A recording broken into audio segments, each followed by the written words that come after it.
मनोज सिंह जी, ये जो कुशीनगर की घटना है, परिवार वालों का साफ तौर पर आरोप है कि दरअसल उसका कत्ल, उसके साथ मारपीट इसलिए की गई क्योंकि वो भारतीय जनता पार्टी का समर्थक था।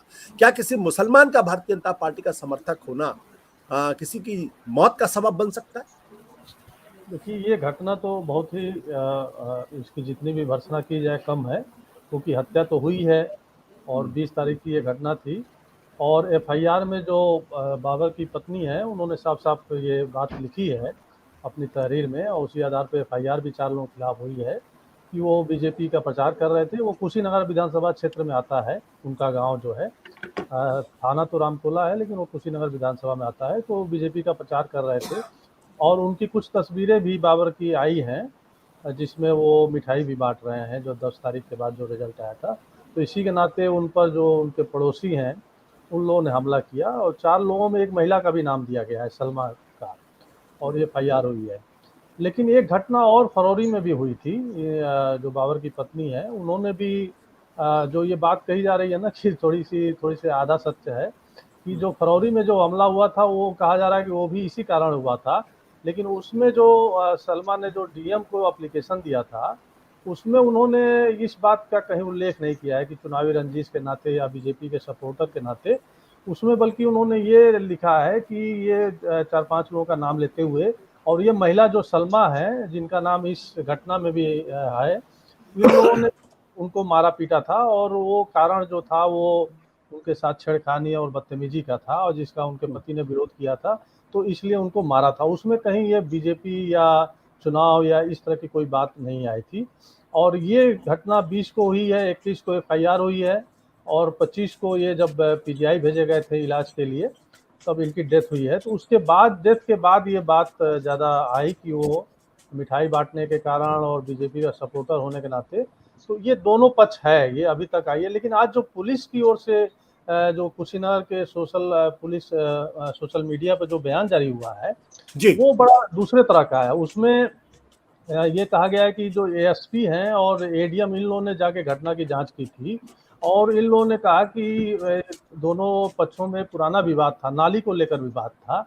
और इस रिपोर्ट में भी जो आज कुशीनगर पुलिस के ट्विटर हैंडल पे भी इसको साझा किया गया है, उसमें भी इस बीजेपी या सपोर्टर होने का कोई जिक्र नहीं किया गया है।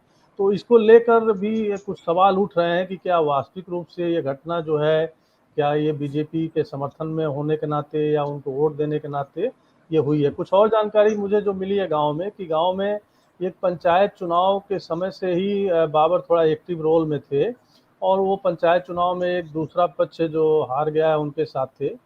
और उस समय के नाते भी एक थोड़े से गांव में एक जो जो 2 गुट थे, उनके साथ एक गुट से ये जुड़े हुए थे और दूसरे गुट के लोग दूसरे थे। तो उस समय से ही एक रंजिश, एक भेदभाव और ये इस तरह की चीज़ें बनी थी, और अंततः ये जो घटना का रूप जो लिया है, जिसमें ये हुआ है। और ये तो बट पुलिस पर भी एक थोड़े सवाल उठ रहे हैं, क्योंकि थानेदार को आज लाइन हाजिर किया गया है। और जी। पुलिस ने अब तक आज ये कहा गया है कि उन्होंने त्वरित कार्रवाई नहीं की। अब 2 लोग को गिरफ्तार हुए हैं, तो जाहिर है कि पुलिस तो जो अभी तक हमको लगता है कि सही है कि पुलिस की ढिलाई तो लग रही है, क्योंकि 20 तारीख को ही घटना थी, आज वो अरेस्ट हो रहे हैं जो नामजद अभियुक्त हैं। तो ये पुलिस की भी ढिलाई का मामला है, और पूर्व की घटना में अगर ये लोग इसको संजीदगी से लिए होते तो शायद इस घटना से बचा जा सकता था। मनोज जी, लेकिन एक सवाल यहाँ पे ये है कि उसकी पत्नी क्यों इस पूरे मामले को कुछ और रंग देने की कोशिश करेगी? मैं उनके पत्नी के साथ ही हूँ। अगर वो कह रही हैं कि ये वो बीजेपी का प्रचार कर रहे थे और इस नाते उनके ऊपर हमला हुआ और उनकी मौत हुई, तो जो पीड़ित हैं और विक्टिम हैं, उनकी बात पर विश्वास किया जाना चाहिए। तो मैं भी जी। इस विश्वास करना, लेकिन जिस तरह का इन्वायरमेंट बना है ना, जिस तरह की चुनाव के बाद या चुनाव के पहले पंचायत चुनाव के समय से भी, तो उसमें बहुत सारी चीज़ें थोड़े से बाद में घटना कुछ और होती है और कुछ और अलग रूप भी दे दिया जाता है। लेकिन मैं व्यक्तिगत तौर से अभी कुछ कह पाने की स्थिति में नहीं हूँ, कि जितने कागजात मैंने देखे हैं, एफआईआर के देखे हैं, उनकी तहरीर देखी है, फिर फरवरी वाली घटना की जो डीएम की तहरीर, डीएम को एप्लीकेशन दी गई थी, वो तहरीर देखी है। तो उसके आधार पर तो दोनों पक्ष जो बातें हो रही हैं उसी को मैं रख रहा हूँ। कल एक ठीक है। जरूर एक फैक्ट फाइंडिंग टीम वहाँ जा रही है, जिसमें बहुत सारे स्वतंत्र लोग हैं, तो हो सकता है कि कुछ और सच्चाई सामने आएगी। जी। सिद्धार्थ जी, इस पूरे मसले में क्या था, बाबर की पत्नी फातिमा ने जो आरोप लगाया है उसके मुताबिक पति को पहले बेरहमी से पीटा गया, और जब वो पिटने से बचने के लिए छत की तरफ भागा तो लोगों ने उसको छत पर जाके घेरा, और वहां वहां पे से उसकी फेंक पिटाई दिया, हुई, और वहां पिटाने से के फेंक दिया। पीटने के बाद उसको छत से नीचे फेंक दिया गया। यानी अपने आप में एक बार्बरिक घटना है। यानी जिन लोगों ने हमला किया, जो लोग मॉब लिंचिंग करने पहुंचे थे, उनका ध्येय बाबर अली को मारना था। तो ऐसे में आपको भी क्या उसकी पत्नी पत्नी ने जो जो आरोप लगाया उस पर शक है? मेरा मानना यह है कि पत्नी है, जाहिर सी बात है, वो झूठ क्यों बोलेगी? बिल्कुल झूठ नहीं बोलेगी। और इसलिए अगर सिर्फ इसलिए बाबर अली का कत्ल हो जाए, बाबर अली के साथ मॉब लिंचिंग हो जाए क्योंकि बीजेपी का समर्थक है, उसने जय श्री राम के नारे लगाए हैं, या बीजेपी की जीत की खुशी में तो उसने मिठाई बांटी है, ये तो कोई अपराध नहीं है। देखिए, बावजूद इसके कि इस घटना में कई झोल हैं, कुछ चीजें ऐसी हैं जो चीजों को साफ करने के बजाय और धुंधला करती हैं।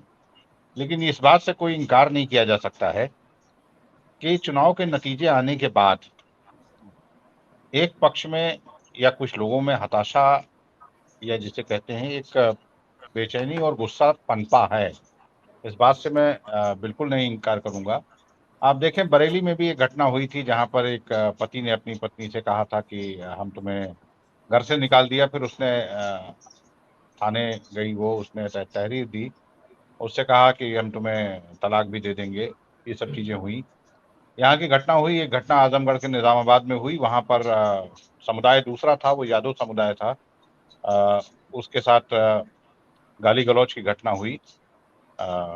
वो हालांकि आपस में बातचीत करके उसमें सुलह समझौता हुआ। यहाँ की घटना में जैसा अभी मनोज जी बता रहे थे, ये बात सच है कि फरवरी में भी हुआ था, और जिन लोगों के नाम आज एफआईआर में जो 4 नाम हैं, इनमें से 2 लोग उस फरवरी की घटना में भी हैं।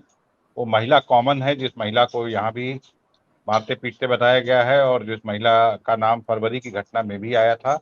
फरवरी की घटना में ऐसा कोई जिक्र नहीं हुआ था। ये भी बात सच है कि जो गांव है कटहरिया, वहां पर जो मध्य स्थल है, उस मध्य स्थल पर भारतीय जनता पार्टी की तुलना में कई गुना ज्यादा वोट समाजवादी पार्टी को मिले थे। ये भी सच है कि बाबर अली जो है वो उसके घर पे एक, जैसा मैंने तस्वीरों में देखा है, बीजेपी का पोस्टर उसमें लगा एक कमल का वो लगा हुआ है, पोस्टर भी लगा हुआ है, और मिठाई खिलाते हुए उसकी तस्वीरें भी आई हैं। तो ये बहुत स्पष्ट नहीं है कि अभी चुनावी रंजिश में ही उसको मारा पीटा गया है, और चुनावी रंजिश भी तब जबकि वहां कोई इस तरह का कोई मुकाबले की स्थिति नहीं थी। ये हो सकता है, मैं इस बात से इनकार नहीं कर सकता हूं कि जय श्री राम का नारा नतीजे आने के 10 दिनों के बाद कहीं से गुजरते हुए किसी समूह विशेष को चिढ़ाने के लिए या कुछ खास लोगों को चिढ़ाने के लिए कहा हो, उसके रिटेलिएशन में यह मारपीट हुई हो। लेकिन दोनों पक्ष जो इसमें हैं, इन दोनों पक्ष के बीच में विवाद की स्थिति पहले से बनी आ रही थी। अब तमाम चीजें जांच के बाद पता चलेंगी, जैसा मनोज जी बता रहे हैं, फैक्ट फाइंडिंग टीम जा रही है, वो भी बहुत चीजें पता करेगी। इसमें एक चीज देखिए, देखने वाला ये है जी। कि कुछ लोग, कुछ जाति विशेष, समुदाय विशेष और तमाम लोग एक दल का समर्थन कर रहे थे, वो दल जीत गया, और कुछ लोग जिस किसी का समर्थन कर रहे थे वो हार गए चुनाव।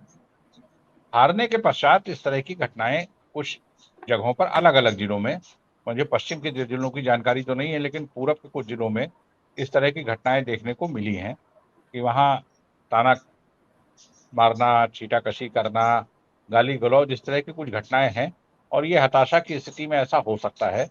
तो इसलिए अभी इस मामले में हम कोई जजमेंटल नहीं होकर हम कोई निर्णय नहीं दे सकते हैं कि ये वाकई में भारतीय जनता पार्टी के प्रचार के चलते हुआ है। सत्य हिंदी का ऐप डाउनलोड करें गूगल प्ले स्टोर पर।